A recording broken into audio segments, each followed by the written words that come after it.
الحمد لله الذي أمرنا بالاتباع ونهانا عن الابتداع وأشهد أن لا إله إلا الله الواحد القهار وأشهد أن محمدًا عبده ورسوله النبي المختار اللهم صل على محمد وعلى آل محمد كما صليت على إبراهيم وعلى آل إبراهيم إنك حميد مجيد وبارك على محمد وعلى آل محمد كما باركت على إبراهيم وعلى آل إبراهيم إنك حميد مجيد أما بعد فإن خير الكلام كلام الله وخير السنن سنن محمد صلى الله عليه وسلم وشر الأمور محدثاتها وكل محدثة بدعة وكل بدعة ضلالة وكل ضلالة في النار يا أيها الذين آمنوا اتقوا الله حق تقاته ولا تموتن إلا وأنتم مسلمون أعوذ بالله من الشيطان الرجيم بسم الله الرحمن الرحيم ما كان محمد أبا أحد من رجالكم ولكن رسول الله وخاتم النبيين وكان الله بكل شيء عليما. പ്രിയ സത്യവിശ്വാസികളെ വിശ്വാസിനികളെ, അല്ലാഹു റബ്ബുൽ ഇസ്സത്തിന്റെ വിധിവിലക്കുകൾ ജീവിതത്തിന്റെ ഇതര മേഖലകളിൽ പാലിച്ചുകൊണ്ട് ജീവിതം മുന്നോട്ട് നയിക്കണേ എന്ന് ആദ്യമായി എന്നോടെന്ന പോലെ നിങ്ങൾ ഓരോരുത്തരോടും ഓർമ്മപ്പെടുത്തുകയാണ്, വസിയത്ത് ചെയ്യുകയാണ്. പ്രിയമുള്ളവരെ, 2 ഷഹാദത്ത് ദൃഢമായി വിശ്വസിക്കുകയും അത് ഉച്ചരിക്കുകയും ചെയ്യുന്നവരാണ് നമ്മൾ. അഷ്ഹദു അന്ന മുഹമ്മദുർ റസൂലുള്ളാഹ് എന്ന് നമ്മൾ പറയുമ്പോൾ മുഹമ്മദ് നബി സല്ലല്ലാഹു അലൈഹി വസല്ലമ അള്ളാഹുവിൻ്റെ റസൂലാണ് എന്ന് ഞാൻ സാക്ഷ്യം വഹിക്കുന്നു എന്ന് പറയലുണ്ട്. എന്നാൽ എങ്ങനെയാണ് അതിനെ സാക്ഷ്യം വഹിക്കുന്നത്? ഇന്നത്തെ ഖുതുബ കഴിഞ്ഞ് നമ്മുടെ വീട്ടിലേക്ക്, ജോലി സ്ഥലത്തിലേക്ക് മടങ്ങുമ്പോൾ നമ്മുടെ മനസ്സിൽ ഉറപ്പിച്ചു നിർത്തേണ്ടത് എൻ്റെ ഷഹാദത്തിൻ്റെ 2ാമത്തെ പാട്ട് എന്താണെന്നുള്ളതാണ്. പ്രധാനമായും 4 കാര്യങ്ങളാണ് ഈ ഷഹാദത്തിൽ ഉണ്ടാവുന്നത്. അതോടൊപ്പം പണ്ഡിതന്മാർ ഒന്നുകൂടെ വിശദീകരിച്ച് 2 കാര്യങ്ങൾ കൂടെ അതിൽ ആഡ് ചെയ്യുന്നുണ്ട്. ഈ രൂപത്തിലാണോ എൻ്റെ ഷഹാദത്ത് ഉള്ളത് എന്ന് നമുക്കൊന്ന് പരിശോധിക്കാം. അള്ളാഹുവിൻ്റെ പ്രവാചകനെ റസൂലായി അംഗീകരിക്കുന്ന ഒരാളിൽ ഉണ്ടാകേണ്ട 1ാമത്തെ കാര്യം ത്വാഅത്തുഹു ഫീമാ അമർ. അള്ളാഹുവിൻ്റെ പ്രവാചകൻ എന്താണോ നമ്മളോട് കൽപ്പിച്ചത് അതിനോട് അനുസരിക്കുക എന്നുള്ളതാണ്. മഹാനായ പ്രവാചകൻ സല്ലല്ലാഹു അലൈഹി വസല്ലമയെ അനുസരിക്കുന്ന ഒരു പ്രവണതയുണ്ടാകണം. വിശുദ്ധ ഖുർആനിൽ അല്ലാഹു പറയുന്നുണ്ട്, വമാ അർസൽനാ മിർ റസൂൽ, ഒരു പ്രവാചകനെയും നാം അയച്ചിട്ടില്ല ഇല്ലാ ലിയുതാഅ ബിഇദ്നില്ലാഹ്, അള്ളാഹുവിൻ്റെ അനുവാദത്തോടെ അവരെ അനുസരിക്കപ്പെടാൻ വേണ്ടിയിട്ടല്ലാതെ ഒരു പ്രവാചകനെയും നാം അയച്ചിട്ടില്ല എന്നുള്ളതാണ്. നമ്മൾ ആലോചിക്കേണ്ട, ജീവിതത്തിൻ്റെ ഓരോ ഘട്ടങ്ങൾ വരുമ്പോഴും ആ പ്രവാചകന്റെ വാക്കുകളെ നമ്മൾ അനുസരിക്കലുണ്ടോ? അതല്ല തൽക്കാലം നമ്മളുടെ ആവശ്യത്തിന് വേണ്ടി പ്രവാചകന്റെ വാക്ക് തൽക്കാലം ഒന്ന് മാറ്റിവെക്കാം എന്ന് നമ്മൾ ചിന്തിക്കാറുണ്ടോ? അള്ളാഹുവിന്റെ പ്രവാചകൻ ഒരു കാര്യം നമ്മളോട് പറഞ്ഞാൽ അനുസരിക്കണമെന്ന് നിർബന്ധ ഭാഷ അള്ളാന്റെ ഖുർആൻ ഉപയോഗിക്കാനുള്ള കാരണം എന്താണ്? പ്രവാചകൻ ഒരാൾ അനുസരിക്കുന്നുവെങ്കിൽ അവൻ അള്ളാനെയാണ് അനുസരിക്കുന്നത് എന്നാണ്. കാരണം വിശുദ്ധ ഖുർആനിലെ സൂറത്തുൻ നിസായിൽ അല്ലാഹു തആല 2 തവണ അതുമായി ബന്ധപ്പെട്ട് ആവർത്തിച്ചു പറയുന്നുണ്ട്, വമൻ യുതിഇർ റസൂല ഫഖദ് അതാ അല്ലാഹ്. ആര് പ്രവാചകനെ അനുസരിക്കുന്നുവോ അവൻ അല്ലാഹനെയാണ് അനുസരിക്കുന്നത് എന്നുള്ളതാണ്. മറ്റൊരു ഹദീസിൽ അല്ലാഹുവിന്റെ പ്രവാചകൻ പറയുന്നുണ്ട്, മൻ അതാഅനി ഫഖദ് അതാ അല്ലാഹ്. ആരെന്നെ അനുസരിച്ചോ അവൻ അല്ലാഹനെയാണ് അനുസരിച്ചത്. വമൻ അസാനി ഫഖദ് അസല്ലാഹ്. ആരെന്നോട് എതിരെ പ്രവർത്തിക്കുന്നുണ്ടോ അവൻ അല്ലാഹനോടാണ് എതിര് പ്രവർത്തിച്ചത് എന്നാണ്. അല്ലാഹനെ അനുസരിച്ച റസൂലുള്ളാഹിനെ അനുസരിച്ചാൽ അല്ലാഹനെ അനുസരിക്കലാണ്.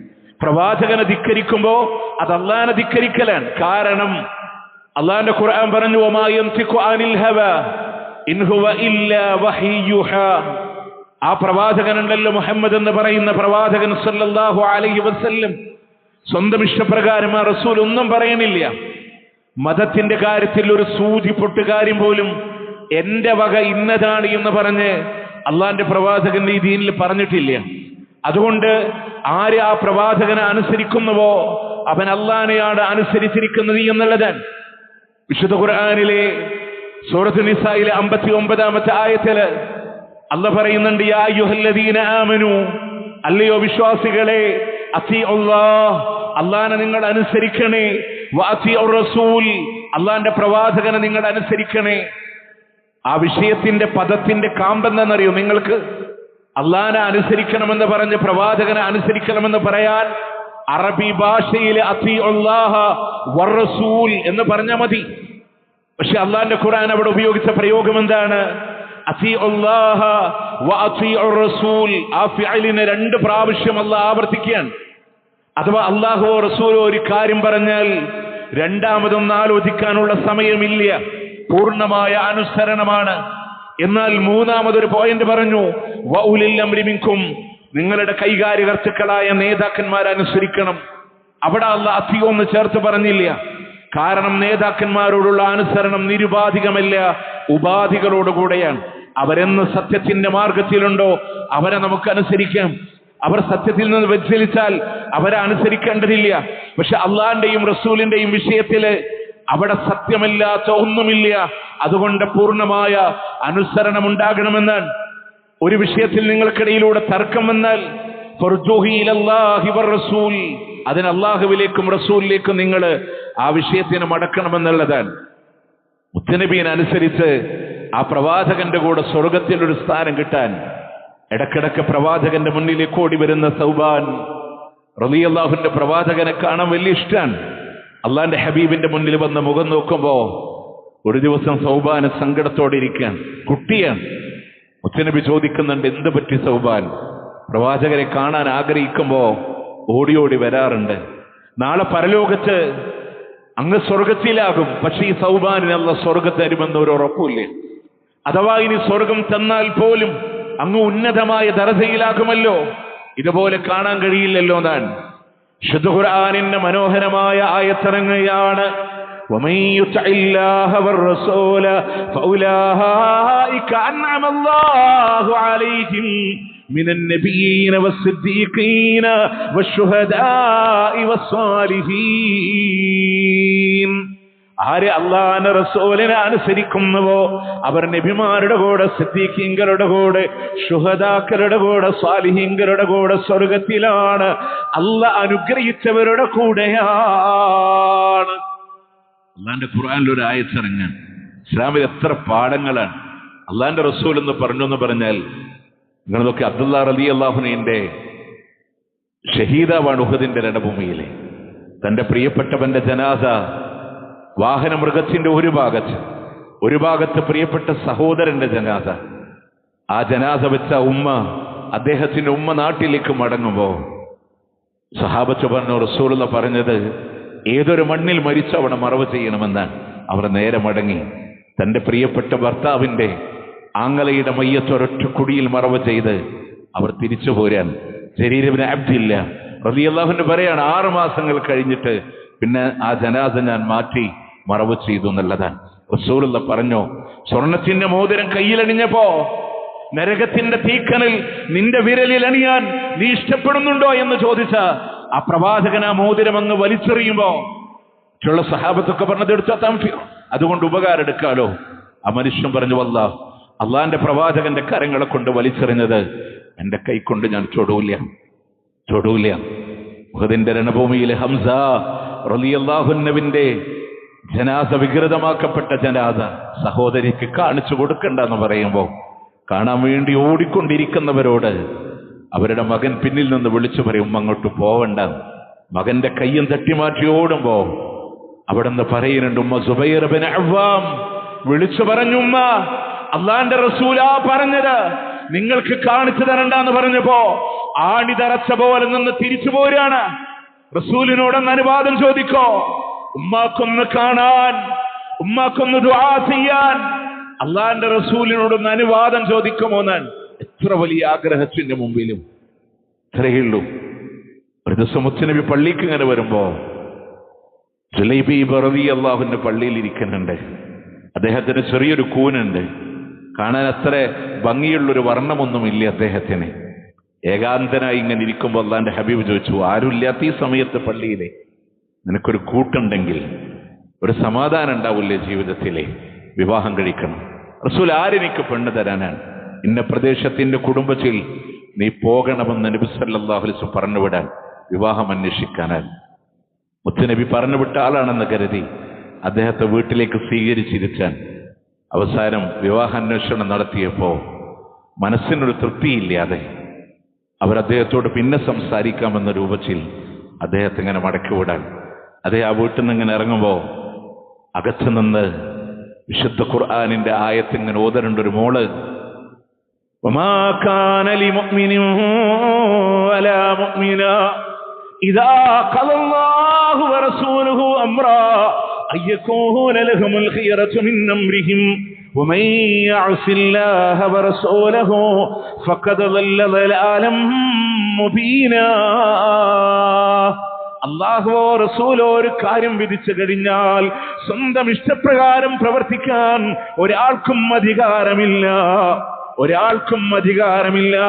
ആര് അള്ളാഹിനോടും റസൂലിനോടും എതിര് പ്രവർത്തിക്കുന്നുവോ അവർ വ്യക്തമായ വഴികേടിൽ തന്നെയാണ്.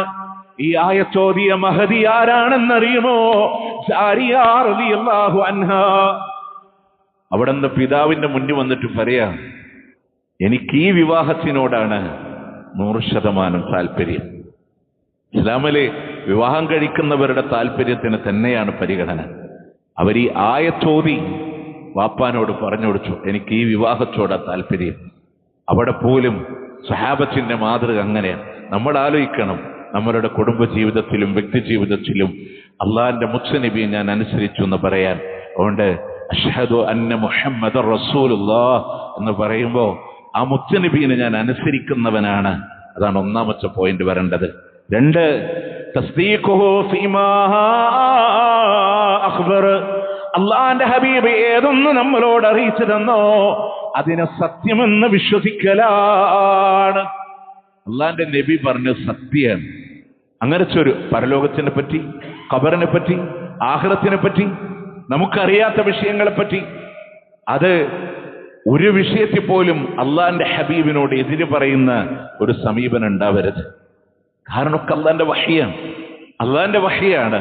നിങ്ങൾക്കറിയോ, അബൂബക്കർ സിദ്ദീഖ് റളിയല്ലാഹു അൻഹു സിദ്ദീഖ് എന്ന പേര് കിട്ടിയത് നമ്മളെല്ലാവരും പറയും ഇസ്രാ മിഅ്റാജിന്റെ വേളയിലെ ഫലസ്തീനിന്റെ മസ്ജിദുൽ അഖ്സായിലേക്ക് ഒരു രാത്രി കൊണ്ട് പോയി വന്നു എന്ന വാർത്ത കേട്ട ആളുകളൊക്കെ പറഞ്ഞു, ഒരു രാത്രി കൊണ്ട് അവിടെ പോയി വരെ, അവിടെ നിന്ന് 7 ആകാശങ്ങളിലേക്ക് പോയെ, അതൊന്നും വിശ്വസിക്കാൻ കഴിയില്ല എന്ന് പറഞ്ഞ് അവർക്കിടയിലൂടെ സംസാരങ്ങൾ കടന്നു വന്ന് അബൂബക്കർ സിദ്ദീഖ് റളിയല്ലാഹു അൻഹുവിനോട് ഈ വിഷയം പറയുമ്പോ അവിടുന്ന് അബൂബക്കർ പറയാണ്, ആ വാക്ക് പറഞ്ഞത് എന്റെ മുഹമ്മദ് ആണെങ്കിൽ അതിനെ ഞാൻ സത്യപ്പെടുത്തിയിരിക്കുന്നു, അത് യാഥാർത്ഥ്യമാണെന്ന് അബൂബക്കർ സിദ്ദീഖ് റളിയല്ലാഹു അൻഹു. അങ്ങനെ മുഹമ്മദ് നബി പറഞ്ഞിട്ടുണ്ടെങ്കിൽ ഞാൻ അതിനെ സത്യപ്പെടുത്തിയിട്ടുണ്ട്. അപ്പൊ അവര് വീണ്ടും അളന്നിട്ട് പറഞ്ഞു, അവിടുന്ന് 7 ആകാശങ്ങളിലേക്കും പോയിട്ടുണ്ട് അത്രേ എന്ന് പറഞ്ഞപ്പോ അദ്ദേഹം വീണ്ടും പറയുന്നുണ്ട്, ഇന്നി ലഉസദ്ദിഖുഹു ഫീമാ ഹുവ അബ്അദ മിൻ ദാലിക്. അതിനും അപ്പുറത്തേക്ക് പറഞ്ഞാലും ഞാനത് സത്യപ്പെടുത്തും. മറ്റൊരു റിവായത്തിൽ ഇതുമായി ബന്ധപ്പെട്ട വിശദീകരണങ്ങളെ കാണാൻ പറ്റും. അതിനു മുകളിലുള്ള അള്ളാഹുവിൽ നിന്നുള്ള വഹി ഇറങ്ങുന്നു എന്ന് വിശ്വസിച്ച് എനിക്ക് ഇതൊരു പ്രയാസമുള്ള കാര്യമില്ലല്ലോ എന്നാണ് അള്ളാഹിന്റെ മുത്തുനബി അബൂബക്കർ സിദ്ദീഖ് റളിയല്ലാഹുവിന്റെ നെറ്റിയിലെ ചുംബനം കൊടുത്ത് വിളിച്ച പേരാണ് സിദ്ദീഖ്. അതുകൊണ്ടാണ് ആയിഷ റളിയല്ലാഹുവിന്റെ പേര് വിളിക്കുമ്പോൾ ഇബ്നത സിദ്ദീഖ്, സിദ്ദീഖിന്റെ മോളെ എന്നാണ്. നമുക്ക് ആർക്കും അറിയാത്തൊരു വിഷയമുണ്ട്. പലപ്പോഴും സഹോദരിമാരെ പേര് പറയുമ്പോൾ ഭർത്താവിന്റെ പേര് ചേർത്തിട്ടാ പറയാ. ചേർക്കേണ്ടത് ബാപ്പാന്റെ പേരാണ്, ഭർത്താവിന്റെ പേരല്ല. ആയിഷ ബീവിക്ക് മുഹമ്മദ് നബീനേക്കാൾ ഒരു സർട്ടന് കിട്ടാനില്ല. പക്ഷെ ആയിഷത്തു സിദ്ദീഖ, ആയിഷ ബിൻത് അബൂബക്കർ എന്ന പേരാണ് സാധാരണ ഉപയോഗപ്പെടുത്തപ്പെടുക. നിങ്ങൾ നോക്ക്, അദ്ദേഹം അത്രയും വലിയ സത്യസന്ധനാണ്, പറഞ്ഞതിനെ വിശ്വസിച്ച ആളാണ്. നമുക്കൊക്കെ ഉള്ള വലിയൊരു തകരാറ് എവിടെയെന്ന് വെച്ചാല് മുഹമ്മദ് നബി പറഞ്ഞൊക്കെ അംഗീകരിക്കാം, പക്ഷെ ആയിഷ ബീവിനെ വിവാഹം കഴിച്ചിട്ടില്ലെങ്കിൽ പ്രവാചകൻ പെർഫെക്റ്റ് ആവുമായിരുന്നു. അങ്ങനെയൊക്കെയുള്ള ഒരു മോശം ചിന്താഗതികളെ നിങ്ങൾ ആലോചിച്ച് നോക്ക്. ആയിഷ റളിയല്ലാഹുവിനെ മുത്തുനബി വിവാഹം അന്വേഷിക്കുന്നതിന് മുമ്പ് 2 വിവാഹ അന്വേഷണം വേറെ നടന്നിരുന്നു എന്നുള്ളതാണ്. അതാ നാട്ടിലൊരു പ്രശ്നമില്ലാത്തൊരു വ്യവസ്ഥിതിയാണ്. ഈ അടുത്ത കാലം വരെ ഇതാർക്കൊരു പ്രശ്നമില്ലായിരുന്നു. മാത്രമല്ല, ആയിഷ റളിയല്ലാഹുവിനെ പ്രവാചകന് വിവാഹം കഴിച്ചു കൊടുത്തതിന്റെ പേരിൽ തന്റെ ജീവിതത്തിൽ ഒരു പ്രയാസമുണ്ടെന്ന് ആയിഷ ബീവി എവിടെയും പറഞ്ഞിട്ടില്ല. എന്റെ മകളെ വിവാഹം കഴിച്ചത് കൊടുത്തുകൊണ്ട് പ്രയാസമാണെന്ന് അബൂബക്കർ റളിയല്ലാഹു പറഞ്ഞിട്ടില്ല. ഞങ്ങളുടെ കുടുംബ ജീവിതത്തിന് അതൊരു തടസ്സമായിരുന്നു എന്ന് ആ ദാമ്പത്യ ജീവിതങ്ങളെ വിളിച്ചു പറഞ്ഞിട്ടില്ല. പിന്നെ ആർക്കാ ഇവിടെ പ്രശ്നമുള്ളത്? അത് അല്ലാഹുവിന്റെ തീരുമാനമാണ്. മനുഷ്യന്റെ സ്വകാര്യ ജീവിതങ്ങളുമായി ബന്ധപ്പെട്ട് 2000-ലധികം വരുന്ന ഹദീസുകളുടെ നിവേദന പരമ്പരകളിലൂടെ കാണാം. ആയിഷ റളിയല്ലാഹു അൻഹ ആ ഇൽമു ലോകത്തിന് സമ്മാനിക്കാൻ അല്ലാഹു തന്ന ഗിഫ്റ്റാണ്. പ്രവാചകന്റെ കാലത്തിന് ശേഷവും 400-ലധികം വരുന്ന സ്വഹാബത്തിന് ഒരു മറക്ക് പിന്നിൽ അധ്യാപികയായി ക്ലാസ് എടുത്തു കൊടുത്ത മഹദിയായ ആയിഷ റളിയല്ലാഹു അൻഹ. അള്ളാന്റെ തീരുമാനാണ്. അങ്ങനെ ഏതൊന്ന് പ്രവാചകൻ പറഞ്ഞോ അതിനെ ഞാൻ സത്യപ്പെടുത്തിയിട്ടുണ്ടെന്ന് പറയാൻ ചില ഹദീസുകളെ പറ്റൂല, ചില ഹദീസ് ഉൾക്കൊള്ളാൻ പറ്റില്ല. പ്രിയമുള്ളവരെ, അതിന് മാത്രം നമ്മുടെ ബുദ്ധി വളർന്നിട്ടില്ല എന്ന് മാത്രമേ നമുക്കവിടെ ചിന്തിക്കാനുള്ളൂ. കാലം ഓരോന്ന് തെളിയിക്കപ്പെടുന്നത് അതിന്റെ യാഥാർത്ഥ്യങ്ങളാണ്, പ്രവാചകന്റെ വാക്കുകളിലാണ്. അതുപോലെ തന്നെ മൂന്നാമതായി നമ്മൾ മനസ്സിലാക്കേണ്ടത് അള്ളാന്റെ പ്രവാചകൻ ഏതൊരു കാര്യം ഉപേക്ഷിക്കാൻ പറഞ്ഞോ, വിരോധിച്ചിട്ടുണ്ടോ, വിലക്കിയിട്ടുണ്ടോ, അതിനെ പൂർണ്ണമായി ജീവിതത്തിൽ നിന്ന് ഒഴിവാക്കലാണ്. അഷ്ഹദു അന്ന മുഹമ്മദർ റസൂലുള്ളാഹ്. പ്രവാചകൻ വേണ്ടാന്ന് പറഞ്ഞ കാര്യം ജീവിതത്തിൽ നിന്ന് ഒഴിവാക്കുക. നമുക്കങ്ങനെ കഴിയലുണ്ടോ? പലപ്പോഴും നമ്മളുടെ സ്വതന്ത്രമായ ചില ആവശ്യങ്ങൾക്ക് വേണ്ടി പലിശയുടെ കാര്യം പറഞ്ഞാൽ നമ്മൾ പറയും അതിപ്പോ ചെറിയ രൂപത്തിലൊന്നും ഇല്ലാതെ ഇന്നിപ്പോ കഴിയില്ലല്ലോ എന്ന് നമ്മൾ ചിലപ്പോൾ ചിന്തിച്ചു പോയേക്കാം. അള്ളാഹു പ്രയാസപ്പെട്ട് കിടക്കുന്ന, ജാഹിലിയത്തിൽ അറിയാതെ കുടുങ്ങിക്കിടക്കുന്ന ആളുകൾക്ക് അള്ളാഹു താല മോചനം കൊടുക്കട്ടെ. രക്ഷപ്പെട്ടവരാരും ആ ഒരു വഴിയിലേക്ക് ഇനി തിരിച്ചു ചിന്തിക്കരുത്. രക്ഷപ്പെടാൻ കഴിയില്ല എന്നുള്ളതാണ്. ബാധയേറ്റവനെ പോലെ എന്ന് പറഞ്ഞത് അള്ളാഹുവിന്റെ പ്രമാണങ്ങളാണ്. നിവർന്നു നിൽക്കാനുള്ള കരുത്ത് നഷ്ടപ്പെടും. അതുകൊണ്ട് പ്രിയമുള്ളവരെ, അള്ളാന്റെ പ്രവാചകൻ പറഞ്ഞ ഏതൊരു കാര്യത്തിലും വീട്ടിൽ അള്ളാഹുവിന്റെ ബറക്കത്ത് കിട്ടേണ്ടുന്ന ഒന്നാണ് കുടുംബജീവിതത്തിലെ ആദ്യത്തെ ചവിട്ടുപടിയായ നിക്കാഹ്. അവിടെ പ്രവാചകൻ വിലക്കിയതൊക്കെ നമ്മൾ കൊണ്ടുവരും. എന്നിട്ട് നമ്മൾ തന്നെ പറയും ബാറക്കല്ലാഹു ലക്കുമാ വബാറക അലൈക്കുമാ. അള്ളാഹ് ബറക്കത്ത് നൽകണോ. പ്രവാചകൻ വിലക്കിയത് അവിടെ ഉണ്ടാവാൻ പാടില്ല. നിങ്ങൾ നോക്കത് ഖുർആനാവട്ടെ ഹദീസ് ആവട്ടെ. അബ്ദുല്ലാഹി ഇബ്നു മസ്ഊദ് റളിയല്ലാഹു അൻഹു ഒരിക്കൽ പറഞ്ഞു, ഈ പച്ച കുത്തുന്നവരെ, കുത്തിക്കുന്നവരെ, അതുപോലെ തന്നെ പല്ല് വിടവുണ്ടാക്കി സൗന്ദര്യം വർദ്ധിപ്പിക്കുന്ന, രാഗി വിടവുണ്ടാക്കി സൗന്ദര്യം വർദ്ധിപ്പിക്കുന്ന രൂപമാറ്റങ്ങൾ നടത്തുന്നവർ, അങ്ങനെയുള്ള ആളുകളെയൊക്കെ, അതുപോലെ പിരികം പ്ലക്ക് ചെയ്യുന്നവരെ ഞാൻ ശപിക്കാണെന്ന് അബ്ദുല്ലാഹി ഇബ്നു മസ്ഊദ് റളിയല്ലാഹു അൻഹു പറഞ്ഞു. ആ സമയത്ത് ബനു സഅദ് ഗോത്രത്തിലെ ഒരു സഹോദരി, ബനു അസദ് ഗോത്രത്തിലെ ഒരു സഹോദരി വന്നു. അവരുടെ പേര് ഉമ്മു യഅഖൂബ് എന്നാണ്. അവര് വന്നിട്ട് പറഞ്ഞു, അല്ലയോ അബ്ദുല്ലാഹി ഇബ്നു മസ്ഊദ്, നീ ചില ആളുകളൊക്കെ ശപിച്ചു എന്ന് പറയുന്നത് ഞാൻ കേട്ടുവല്ലോ. അദ്ദേഹം പറയാണ്, അല്ലാഹുവിന്റെ റസൂൽ ശപിച്ചിട്ടുണ്ട്, അല്ലാഹുവിന്റെ കിതാബും വരെ ശപിച്ചവരാണ്. ലഅനല്ലാഹുൽ വാശിമാത്. പച്ചകുത്തുന്നവരെ അള്ളാഹ് ശപിച്ചിട്ടുണ്ട്. വൽ മുസ്തൗഷിമാത്ത്, പച്ചകുത്താൻ ആവശ്യപ്പെടുന്നവരെയും അള്ളാഹ് ശപിച്ചിട്ടുണ്ട്. വൽ മുത്തനമ്മിസാത്ത്, പിരികം പ്ലക്ക് ചെയ്യുന്നവരെ.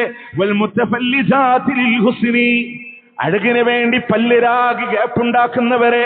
വൽ മുഅയ്യിറാത്തി ഖൽഖില്ലാ, അള്ളാന്റെ സത്യത്തിനോട് മാറ്റം വരുത്തുന്നവരെ അള്ളാഹ് ശപിച്ചിട്ടുണ്ട് എന്നത് ഹദീസ് അവിടെ നിന്ന് പറഞ്ഞു കൊടുക്കുന്നുണ്ട്. അബ്ദുല്ലാഹി ഇബ്നു മസ്ഊദ് റളിയല്ലാഹു അൻഹു എന്താ ഹദീസ് പറഞ്ഞേ? പച്ചകുത്തുന്നവരെ. നമ്മള് ഈ സ്റ്റാച്ചു അടിക്കലൊക്കെ പലപ്പോഴും നമ്മുടെ നാട്ടിൽ ഇപ്പോൾ ഒരു ട്രെൻഡായിട്ട് മാറിക്കൊണ്ടിരിക്കാൻ. അതിങ്ങനെ ശരീരത്തിന്റെ പല ഭാഗങ്ങളിലും ഇല്ലാട്ടോ, കുത്തുന്നവരെയും കുത്താൻ ആവശ്യപ്പെടുന്നവരെയും. ഇനി അത് മാത്രമല്ല, പുരികം പ്ലക്ക് ചെയ്യുന്നവരെ, പല്ല് രാഗി, ഇതിങ്ങനെ റസൂലുള്ള ശപിച്ചിട്ടുണ്ട്. പിന്നെ പറഞ്ഞ വാക്കെന്തെന്നറിയോ? അള്ളാന്റെ കിതാബിലും ശപിച്ചിട്ടുണ്ട്. ഒരു സഹോദരി അദ്ദേഹത്തോട് തിരിച്ചു പറഞ്ഞ വാക്കുണ്ട്, ലഖദ് ഖറജ്, ഞാൻ ആ ഗ്രന്ഥം വായിച്ചിട്ടുണ്ട്.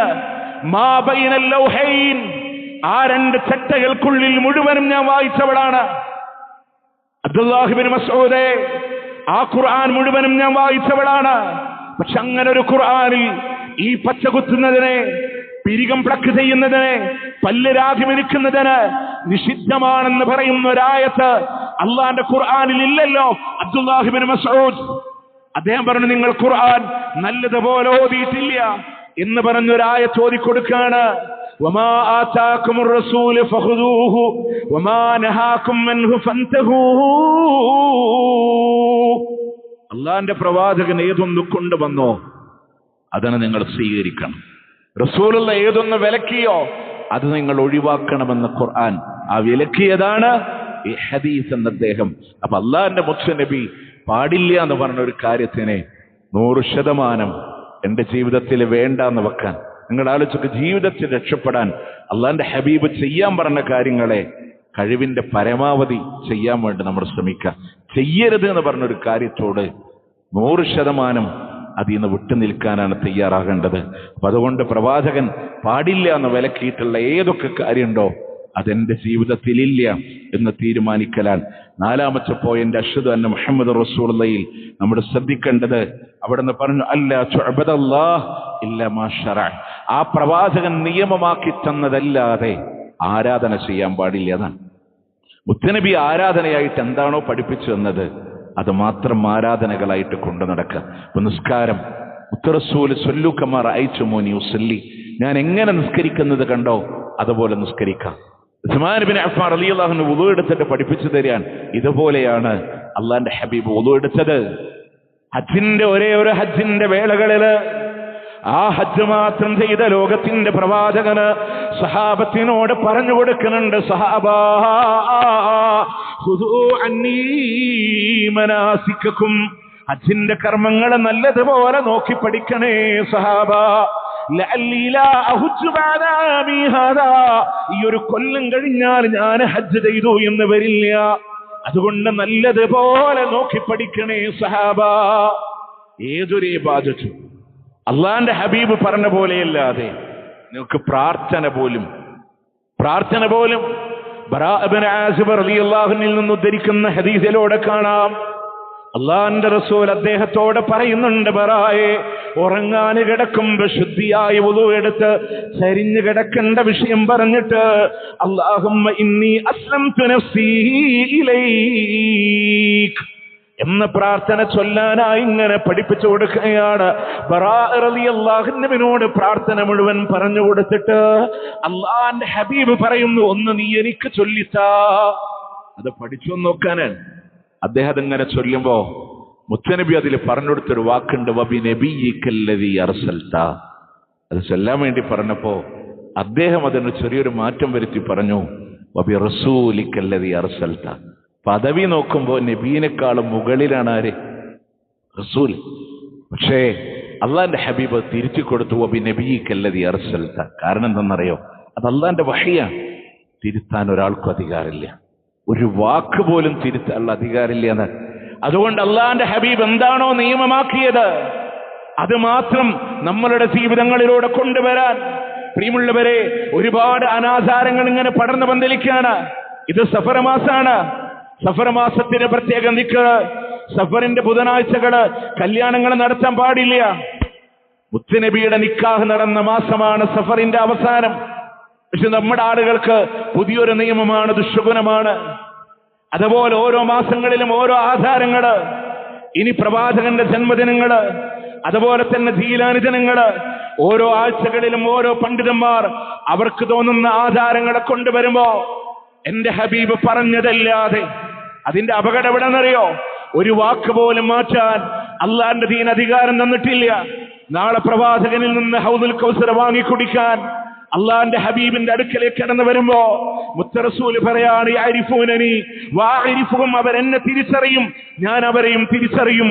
പക്ഷെ അള്ളാഹു ഞങ്ങൾക്കിടയിൽ ഒരു മറയിടുകയാണ്, അവരെന്റെ ഉമ്മത്താണ് റബ്ബേ എന്ന് അള്ളാഹിനോട് പറയുമ്പോ അള്ളാഹ് പറയുന്നുണ്ട്, മുഹമ്മദേ, നിന്റെ കാലശേഷം അവരെന്താണ് ചെയ്തത് എന്ന് നിനക്കറിയില്ല എന്ന് പറയുമ്പോ സുഹക്കൻ സുഹക്ക, ദൂരെ പോ, എന്റെ മതത്തിൽ കലർപ്പുണ്ടാക്കിയവരെ ദൂരെ പോ എന്ന് പറഞ്ഞ് ആട്ടി ഓടിക്കുമെന്നുള്ളതാണ്. അള്ളാന്റെ ഹബീബിന്റെ ജീവിതത്തില് ഒരുപാട് നൊമ്പരങ്ങളിലൂടെ ത്യാഗങ്ങളിലൂടെ പൂർത്തീകരിച്ച ഇസ്ലാം മദീനയുടെ മസ്ജിദ് നബവിയുടെ മിമ്പറില് ഏതൊക്കെ ഖുത്ബ നടത്തിയിട്ടുണ്ടോ ആ ഖുത്ബയില് അള്ളാന്റെ ഹബീബിന്റെ മുഖം ചുവന്നു തുടിക്കുമാറ്, ശബ്ദമുയരുമാറ്, കണ്ണു ചുവക്കുമാറ് അള്ളാന്റെ ഹബീബ് ഒരു ശത്രുസേനയോട് നേരിനുമ്പ് സൈന്യാധിപൻ എങ്ങനെ നിർദ്ദേശം കൊടുക്കുമോ അതുപോലെ ഗൗരവത്തോടുകൂടെ പറയാറുള്ള വാക്കാണ് ഇയ്യാകും വൽ മുഹ്ദസാത്തിൽ ഉമൂർ. മതത്തിൽ പുതുതായി കടന്നു വരുന്ന കാര്യങ്ങളെ ഗൗരവത്തോടെ സൂക്ഷിക്കട്ടോ, ഗൗരവത്തോടുകൂടെ സൂക്ഷിക്കണേ. പുത്തൻ ആധാരങ്ങളെ വേണ്ട, എല്ലാ പുത്തൻ ആധാരങ്ങളും വഴിപിടച്ചതാണ്, എല്ലാ വഴിപിടച്ചതും നരകത്തിലാണ്. അള്ളാന്റെ ഹബീബ് സല്ലല്ലാഹു അലൈഹി വസല്ലം അത്ര ഗൗരവമുണ്ട്. ഒരു വാക്ക് പോലും അതാ റസൂലുള്ളാഹിനോട് ചെയ്യുന്ന നന്ദികേടാണ്. എന്റെ വാക്കല്ല, ഷാഫി ഇമാമിന്റെ ഉസ്താദ് ഇമാം മാലിക് റഹ്മത്തുള്ളാഹി അലൈഹി അൽ ഇഅ്തിസാം എന്ന് പറയുന്ന കിതാബിലെ 49ാമത്തെ പേജില് അദ്ദേഹം പറയാണ്, ഫഖദ് സഅമ അന്ന മുഹമ്മദൻ സല്ലല്ലാഹു അലൈഹി വസല്ലം ഖദ് ഖാന ഫി റിസാല. അല്ലാഹുവിന്റെ റസൂലിനെ വഞ്ചകൻ എന്ന് വിളിക്കുന്നവനാണ്. കാരണം സ്വർഗത്തിലേക്കുള്ള മുഴുവൻ കാര്യവും അള്ളാന്റെ ഹബീബ് പറഞ്ഞു തന്നു. നരകത്തിൽ നിന്ന് രക്ഷപ്പെടാനുള്ള മുഴുവൻ കാര്യങ്ങളും അള്ളാന്റെ ഹബീബ് പറഞ്ഞു തന്നു. അവിടുന്ന് അറഫയുടെ മൈതാനിയില് അവിടത്തെ 1,40,000-ഓളം വരുന്ന സഹാബത്തിനെ സാക്ഷി നിർത്തി ലോകത്തിന്റെ പ്രവാചകൻ പറഞ്ഞൊരു വാക്കുണ്ട്, ഇതുപോലെ പറയാൻ മറ്റൊരു നേതാവിന് സാധ്യമല്ലാത്ത അലാ ഹൽ ബല്ലഅതുക്കും, നിങ്ങൾക്ക് ഞാൻ എത്തിച്ചു തന്നില്ലേ സഹാബ, എത്തിച്ചു തന്നില്ലയോ? അതേ റസൂൽ എന്ന് പറയുമ്പോ അല്ലാഹുമ്മ ഷ്ഹദ്, അല്ലാഹുമ്മ ഷ്ഹദ്, അല്ലാഹുവേ നീ സാക്ഷിയാൻ. അന്നത്തെ അസറിനാണ് ഒട്ടകപ്പുറത്തിരിക്കുമ്പോ 5-ാമത്തെ ആയത്തിലെ 3-ാമത്തെ ആയത്ത് ജിബ്രീൽ ഓതിക്കൊടുത്തത്, അൽയൗമ അക്മൽതു ലക്കും ദീനക്കും വഅത്മംതു അലൈക്കും നിഅമതി വറദിതു ലക്കുമുൽ ഇസ്ലാമ ദീന. ഇസ്ലാം പൂർണ്ണമാണ്, ഒന്നും അതിലേക്ക് എടുത്തു വെക്കാനില്ല, ഒന്നും അതിൽ നിന്ന് എടുത്തു കളയാനുമില്ല.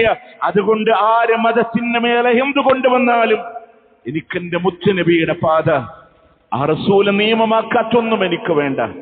ആ റസൂലും സഹാബയും ഏത് ആധാരങ്ങളെ കൊണ്ട് സ്വർഗത്ത് പോയോ ആധാരങ്ങളെ കൊണ്ട് സ്വർഗത്ത് പോവാൻ നമ്മൾ തയ്യാറാവുക. അതുകൊണ്ട് അഷ്ഹദു അന്ന മുഹമ്മദുർ റസൂലുള്ളാഹ് എന്ന് പറയുമ്പോൾ ഒരു വിശ്വാസിയിൽ പ്രധാനമായി ഉണ്ടാവേണ്ട 4 കാര്യങ്ങളാണ് പറഞ്ഞത്. ഒന്ന്, അള്ളാഹുവിന്റെ പ്രവാചകൻ സല്ലല്ലാഹു അലൈഹി വസല്ലമയെ അനുസരിക്കലാണ്. 2-ാമത്തെ വിഷയം ആ പ്രവാചകൻ പറഞ്ഞതിനെ സത്യപ്പെടുത്തലാണ്. 3-ാമത്തേത് ആ പ്രവാചകൻ ഏതൊരു കാര്യം വിലക്കിയോ അതിനെ വേണ്ടാന്ന് വെക്കലാണ്. 4-ാമതായി ആ പ്രവാചകൻ നിയമമാക്കിയതിനെ മാത്രം ആചാരമായി അനുഷ്ഠിക്കലാണ്. ഇതാണ് അഷ്ഹദു അന്ന മുഹമ്മദർ റസൂലുള്ളാഹ്. അല്ലാഹു സുബ്ഹാനഹു വ തആല ആ പ്രവാചകന്റെ പാതയിൽ ജീവിച്ച് വിട പറയാൻ അല്ലാഹു നമുക്കൊക്കെ തൗഫീഖ് നൽകി അനുഗ്രഹിക്കുമാറാവട്ടെ. അഖൂലു ഖൗലി ഹാദാ വഅസ്തഗ്ഫിറുല്ലാഹ ലീ വലക്കും ഇന്നഹു ഹുവൽ ഗഫൂറുർ റഹീം.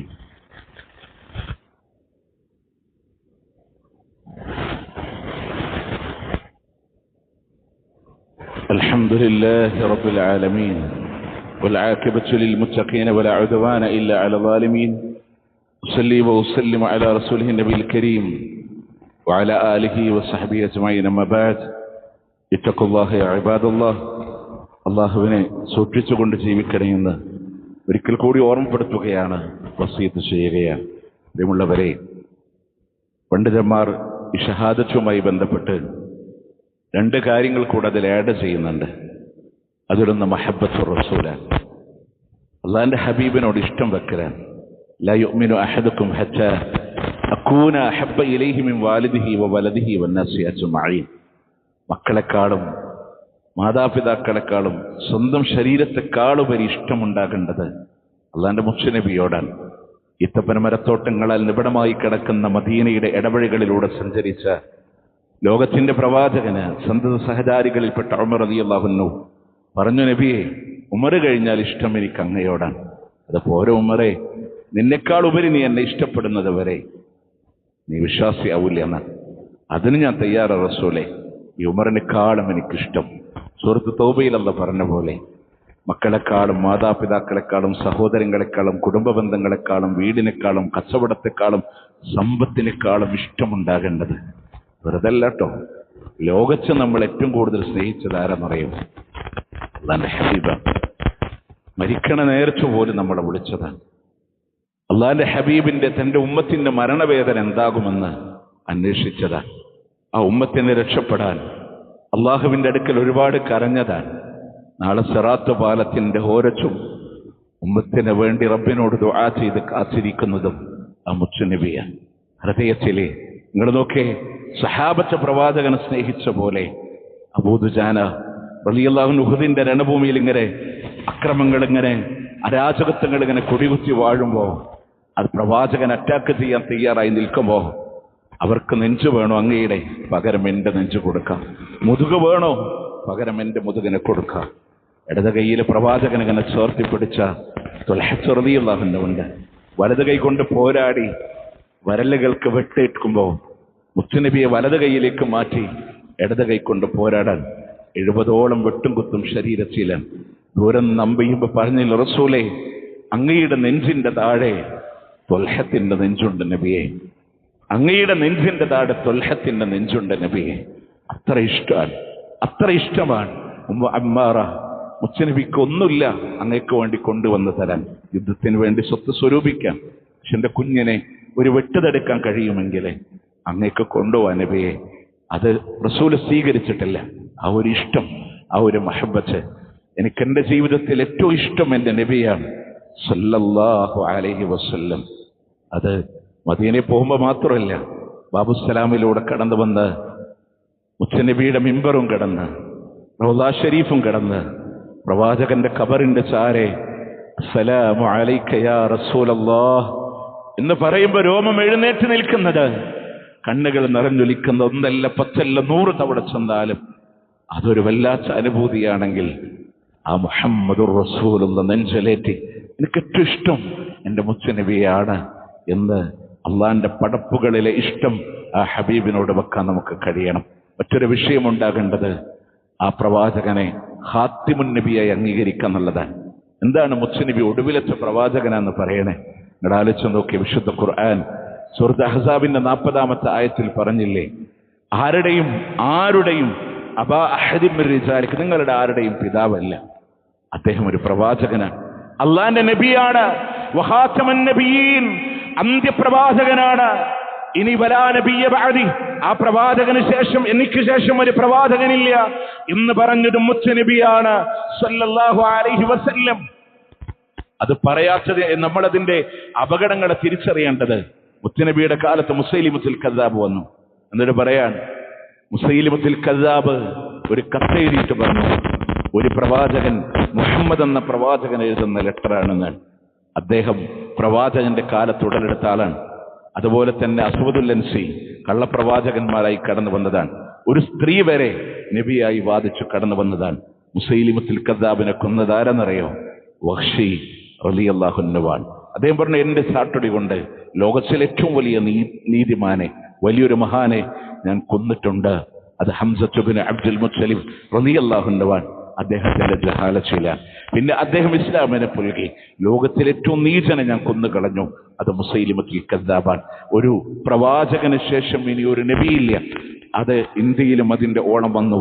മിർസാ ഗുലാം അഹമ്മദ് ഖാദിയാനി മറ്റൊരു പ്രവാചകനാണ് എന്ന് പറഞ്ഞ് കടന്നു വന്നു. നിങ്ങൾ നോക്ക്, ഇത്തരം ആളുകൾക്ക് മുത്തുനബിയുടെ ഹദീസുകളെ സ്വീകരിക്കാൻ കഴിയണില്ല. പല ആയത്തുകളും അവർക്ക് ഉൾക്കൊള്ളാൻ കഴിയണില്ല. അതിന്റെ അപകടങ്ങൾ കടന്നു വന്നപ്പോ നിങ്ങൾ നോക്ക്, ഖുർആനിന്റെ ആയത്തിനെ ദുർവ്യാഖ്യാനിച്ചു.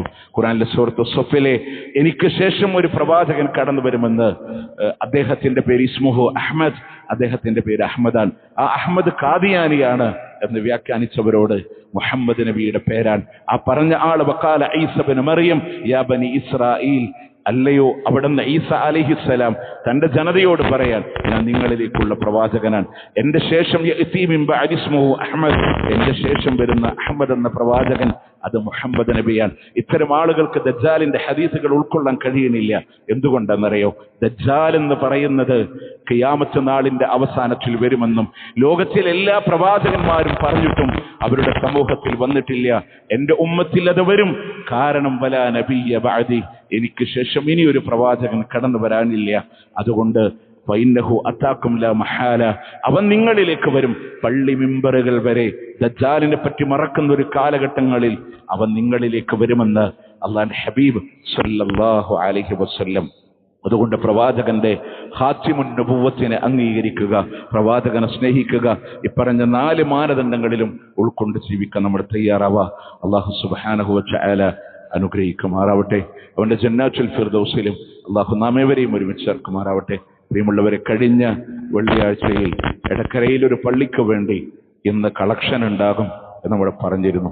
ആരെയും പ്രയാസപ്പെടുത്താനോ, ഇടക്കിടക്ക് പള്ളികളിൽ പിരിവുകൾ വരുന്നത് ഒരു പ്രയാസമായിട്ടല്ല നമ്മൾ കാണേണ്ടത്. അതെനിക്കൊരു അവസരമാണ്. ഇന്ന നാട്ടിലെ ഒരു പള്ളിയിലേക്ക് എൻ്റെ വിഹിതം എത്തിയല്ലോ എന്ന് അവിടെ ആളുകൾ സുജൂദ് ചെയ്യുമ്പോൾ നമ്മളോടൊന്നും ജീവിതത്തിലെ അധികമൊന്നും സമ്പാദിക്കാനും സ്വരൂപിക്കാനൊന്നും നമ്മളെ കൊണ്ട് കഴിഞ്ഞിട്ടുണ്ടാവില്ല.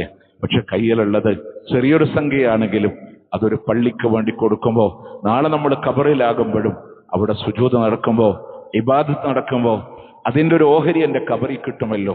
നിസ്കരിക്കാനും നോമ്പെടുക്കാനും ഇബാദത്ത് ചെയ്യാനും ഒക്കെ മരണത്തോടുകൂടെ അതിൻ്റെ തൗഫീഖ് അവസാനിക്കുകയാണ്. പക്ഷെ വീണ്ടും കിട്ടുന്ന ജാരിയായ സ്വതക്കയാൽ എന്നൊരൊറ്റ നിയ്യത്തിൽ മാത്രമാണ് നമ്മൾ അതിനു വേണ്ടി ചെലവഴിക്കേണ്ടത്. വളരെ പാവങ്ങളാണ്. നമ്മളെ കൊണ്ട് കഴിയുന്ന രൂപത്തിൽ ആ നാട്ടിൽ ഒരു മസ്ജിദ് ഉയരാൻ നമ്മൾ സഹകരിക്കണമെന്ന് കൂടെ ഓർമ്മപ്പെടുത്തുകയാണ്. ഒരുപാട് ആളുകൾ രോഗം കൊണ്ട് പ്രയാസപ്പെടുന്നവരെ, ശക്തമായ പനിയുടെ പ്രയാസങ്ങൾ, വ്യത്യസ്തമായ പേരുകളിലുള്ള പനികൾ, അതിൻ്റെ ബുദ്ധിമുട്ടുകൾ, പള്ളിയിലേക്ക് വരാൻ കഴിയാതെ വീട്ടിൽ അകപ്പെട്ട ആളുകളുണ്ട്. അല്ലാഹുവേ, ശിഫ ആജിൽ നൽകി നീ അനുഗ്രഹിക്കണേ അല്ലാഹ്. വലിയ വലിയ രോഗത്തിന്റെ പ്രതിസന്ധികളിൽ എങ്ങനെ തരണം ചെയ്യണമെന്നറിയാതെ ശാരീരികമായും മാനസികമായും സാമ്പത്തികമായും പ്രയാസപ്പെടുന്ന ഒരുപാട് പേരുണ്ട്. റബ്ബേ, കാരുണ്യത്തിന്റെ കരങ്ങളെ നീട്ടണേ അല്ലാഹ്, നീട്ടണേ അല്ലാഹ്. അല്ലാഹുവേ, മറ്റു പല പരീക്ഷണങ്ങളിലൂടെ സാമ്പത്തികമായും ശാരീരികമായുമുള്ള മക്കളെ കൊണ്ടുള്ള ഒരുപാട് പരീക്ഷണങ്ങളിൽ പ്രയാസപ്പെടുന്നവരുണ്ട്. റബ്ബേ, ഖൈറ് നൽകി നീ അനുഗ്രഹിക്കണേ അല്ലാഹ്. അല്ലാഹുമ്മ അഗ്ഫിർ ലിൽ മുഅ്മിനീന വൽ മുഅ്മിനാത്ത് വൽ മുസ്ലിമീന വൽ മുസ്ലിമാത്ത് അൽ അഹ്യാഇ മിൻഹും വൽ അംവാത്ത് إنك مجيب الدعوات يا قاضي الحاجات. اللهم أعز الإسلام والمسلمين وأذل الشرك والمشركين. اللهم انصر إخواننا المسلمين المضاعفين المجاهدين في فلسطين. اللهم كن لهم نصيرا ولا تكن عليهم. اللهم ارحم موتاهم واشف مرضاهم وتقبل شهداءهم.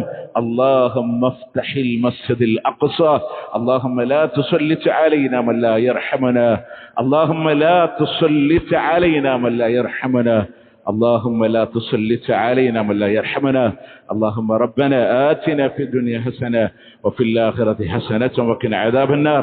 ربنا تقبل منا إنك أنت السميع العليم وتب علينا إنك أنت التواب الرحيم واغفر لنا يا غافر المذنبين. وصلى الله على نبينا محمد وعلى آله وصحبه أجمعين.